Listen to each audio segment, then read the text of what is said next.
जय गुरुदेव। ओम नमः शिवाय।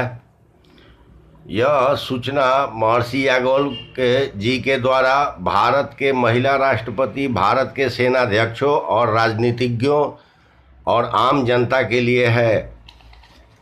इसमें है पहला नंबर, अलीगढ़ के ताला व्यापारी जहांगीर का हरामी पुत्र और शिवद्रोही राक्षस जालंधर का अवतारी शैतान नरेंद्र दामोदर दास मोदी, और दूसरा राक्षस है जालंधर का अवतारी गृह मंत्री रंडी का बच्चा अमित शाह देश छोड़कर भागेगा और इसका भागना तय है, जिसकी तैयारी दोनों रंडी के बच्चे प्राइम मिनिस्टर मोदी और होम मिनिस्टर अमित शाह कर रहे हैं, या इन दोनों का वध होना तय है।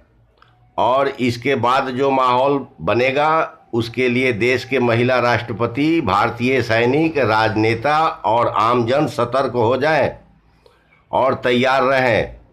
इसके लिए आप सबों को मात्र 4 दिन का समय दिया जाएगा। उसके बाद आप सभी के हाथ से शासन छीन ली जाएगी और ऐसी परिस्थिति में अगर भारतीय सैनिक बाधक बनेंगे तो फिर देश में एक भी सैनिक जीवित नहीं बचेंगे।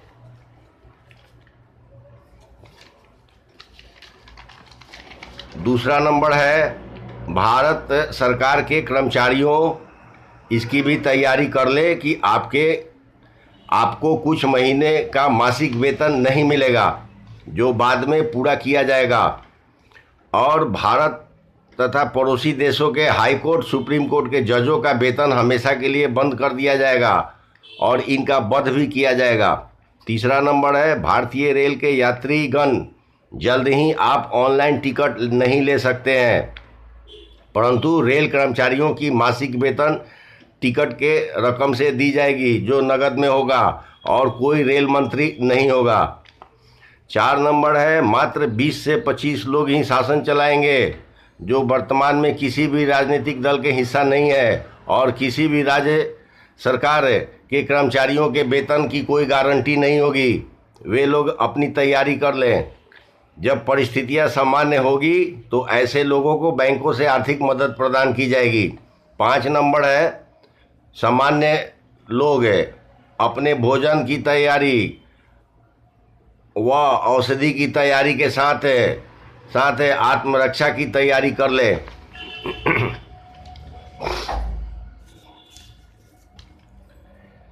6 नंबर है भारत में जो नया संविधान, नया संसद भवन बना है, अगर हिम्मत है तो रंडी का बच्चा नरेंद्र दामोदर दास मोदी और दूसरा रंडी का बच्चा अमित शाह 1 दिन के लिए सरकार चला कर दिखाए।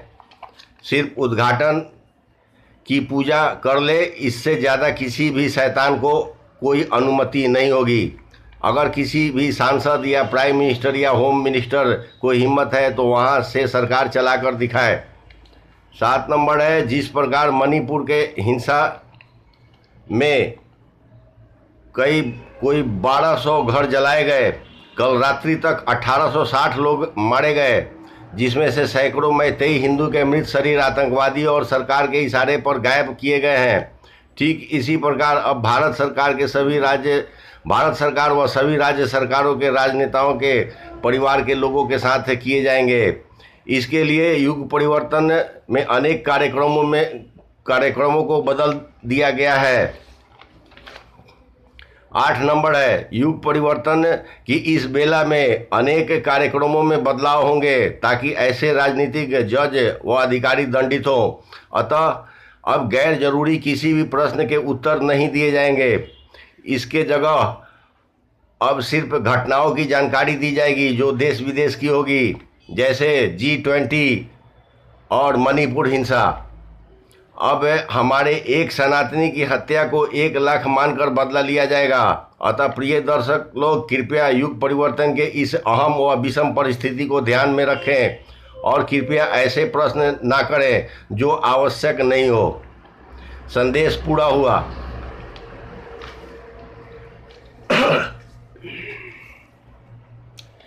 एक प्रश्न है कि G20 के बाद इनका क्या प्लान है और किस मकसद से किया जा रहा है। तो उनका उत्तर है कि G20 बैठक के 4 मुख्य मुद्दा है। जिस पर चर्चा भी हुई है। पहला मुद्दा है परमाणु अस्त्रों को कैसे सुरक्षित रखा जाए, क्योंकि जहां भी 20 फीट तक बर्फ जम रहा है वहां के परमाणु अस्त्र निष्क्रिय हो रहे हैं। जैसे जिस देश में लगातार 20 फीट तक ओलावृष्टि से बर्फ जम रहा है वहां एटम बम बेकार हो रहे हैं, इसको बचाने की चर्चा हुई। दूसरा, रूस यूक्रेन युद्ध पर चर्चा हुई जिसका कोई ज़रूरत नहीं था, जो कि बेकार की चर्चा हुई।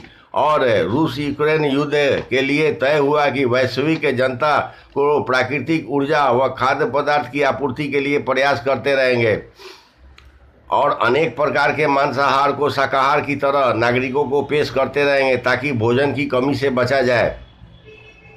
3 नंबर है वैसी जनता जो परिश्रम करके अपने परिवार को चलाते हैं उनसे प्रत्यक्ष व अप्रत्यक्ष कर ज़्यादा वसूले जाए। 4 नंबर है वैसे लोग जो अपने को सक्षम है, जो पढ़नली शिशु के लिए खर्च कर सकते हैं, वैसे लोगों के लिए अलग से रिकॉर्ड रखा जाए। और देश की महिलाओं के पास जो गहना ज्वेलरी है उसका भी रिकॉर्ड बैंकों को मुहैया कराया जाए ताकि लोगों को गोल्ड लोन दिया जा सके और इस पर वैश्विक उद्योग किया जा सके।